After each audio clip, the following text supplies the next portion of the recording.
different. Ooh, they're trying to find the catch there. We talked about the Azami before and how much that they can waste, and this is the best place to waste it. Nesk wastes Blur. And you were highlighting the player that can try and get the kit down. He's not going to get anything more than the Selma you hear popping off in the background. There is Volps with a swing round. Virtue did get at least a little bit back, but now they've lost one Ash charge.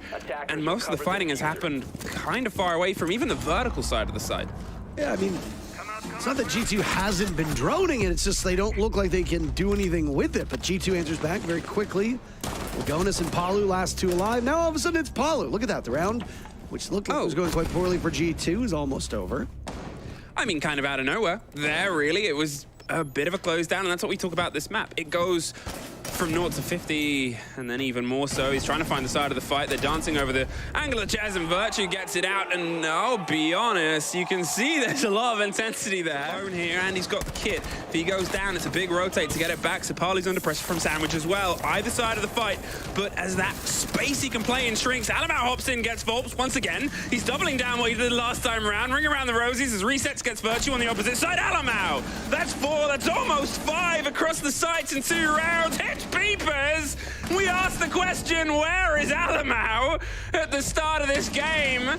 Well, he's knocked out of this one, but you cannot doubt the effect and impact he's had so far. Blur cannot find the space, looking for just a breath to put the kit, but Benja gets the kill instead. Hang on a minute, we don't have to do that. Instead, let's sit and pretty before Benja takes our head off. I mean, the one thing for G2 is that they've been clearing just the top floor. They haven't needed to clear 2 floors. This time around, having to clear 2 floors could be a bit of a challenge. They've taken out Volps. The mid-round where G2 usually flourishes is long since sailed by. And now you're in the late round. We haven't really gotten here with G2. How is it going to go for them? Well, Nesk on the retake over the top. Palu gets Blur on the back end, but Alamau is right behind him. It's sort of that trade and trade on trade game with Doki trying to pick up the pieces and finding a fight because everybody's confused. Alamau's down, so is Doki. And that extra time that Liquid are able to buy themselves buys them their first round, a bit of intensity, but this game, I feel, is just going to start getting intense. Suddenly we're putting pressure onto the site. This time, Liquid are going for the same retake take that was the take last time, and it was successful. Apart from that, Reset's gone. Alamau is able to catch one out. They're watching on the stairs. They're watching on the rotate here. Do they have the awareness? They seem to have a vague idea. That whole round hinged on Volps. 40 seconds left, 2 players left in the bomb site. They're just going to be playing to die. This basically might be a tomb, but nice pick from Lagonis. He's going to just further barricade himself inside a bathroom as Palu looks for the retake. And it's going to set up G2 really nicely, who don't have any utility really at all, but they're able to find the picks. And both Alamau and Doki get the final 2 picks there. Emmy, expertly done. Again, it's the mid-round where G2 really thrives. Benja's going to try and cook this grenade right underneath. They were well prepped and well popped. Volps gone. The player who was able to get those entry in the first 3 is now the death of the previous one. And here, as the blinds go over, get out of the way, Doki, you idiot. I need the plant. They're trying to get their way through. Resets gets Virtue through the soft. There's the C4 over the top. Can't quite get the execute because they popped in Sandwich window at the same time. Alamau blinding on the back of the execute. They're going to go for the retake. Lagonis, no. Opts to move away from Workshop as Workshop gets a kill. Missed moment there, and now it's just Lagonis. 3 versus 1 post-plant. The command of the site there was entirely driven by G2. They hopped in, and I'm going to be honest, as someone who watches EUL a lot, this isn't the most uncommon take. A pistol pulled out on the back of Dawn. They now have the watch behind the Oster shield and the Talon shield inside the site. No impact to break it across. Blur can play this as aggressive as he wants. Sprays through the side, loses the fight. Lagonis is now tucked onto it. He's got 17 seconds. Benja has to come for the rotate. Benja has to go all the way wide. They can just hold on and get the defuse!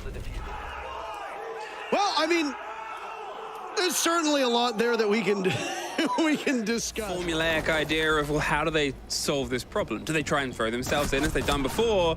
Well, Doki is able to get the kill there onto Volp. The only hatch that they've popped open now has an eye line down onto site, but they still have control of the bathroom, so they can't just take the drop without somebody being behind them. Nesk is watching from the corridor as well. You can see Liquid has set themselves around, and they can do just that. Nesk strikes Virtue on the side underneath, I think that might have been. Through the gap, yeah, it was.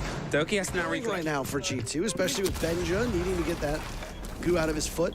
And Doki has the diffuser, by the way, with 15 seconds to go. So the moment that Doki goes down the bottom of the stairs, he's as good as dead. There it is. Resets finishing him off. Mid-round for G2, ultimately falling apart. Was the benefit for them for so long, but I don't know if you can mentally reset after that previous round with the blunder that was made, basically. I like these changes right now from from Team Liquid rather. The Candela is obviously a staple here. The smokes go out. Nesk on gridlock. You can conceal a plant with the sounds of those track stickers, but would you look at this? They're already in the sights. Nesk is able to get one kill with the gridlock on the back end, and as I said, they sort of read that G2 did not have a lot inside the site itself. There's a bulletproof that's watching a smoke and a bit of coverage, but the problem is, where's the kit? Still sitting outside sandwich window. Because Lagonis, the longer he sits here, the more dangerous, the more worrisome the whole system becomes. They want to get a route through. Kiva barricade gets deployed, resets gets a bit of a shake through. Alamau finds Volts, which is, I think, the cover for the run out underneath. It is. Benja finds Palu. They're finally in, getting the plant on the back end, but now it is just them left.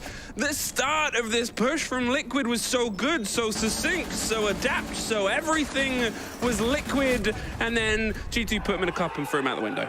Maybe force a bit of rotate in motion and say, well, we're going to put pressure onto the site, as Lagonis is inside the site. They're with the kit, but they're pretty much alone. Blur and Doki went out their fights. Resets does get his, but now the kid is once again cold elsewhere. And what do you do here, Liquid? They don't know. Decide to reposition. They find Alimau just fine. You're going to let Palu take 1v1s. You're going to get punished for this. He's already won a single one, and now he's going to come to a head with Doki. Diffuser down. Palu's left inside of the site, but it's a 3v1. Emmy knows the Azami's coming. He loses it to Doki on the pre-fire. Bear in mind, this very much could be match point if G2 had prevailed and not made such a significant mistake in the post plant all the way back in round number 5. Themselves up this little safety box there, happy to hold the angles. As said, it wasn't really a gadget used massively well by Liquid, and they swapped off it pretty quick, but here they're able to reconstruct along with the castle. They're turning border into a blockade of barriers, dangerous minotaurs wearing G2's emblem that are more than happy to strike and take their prey.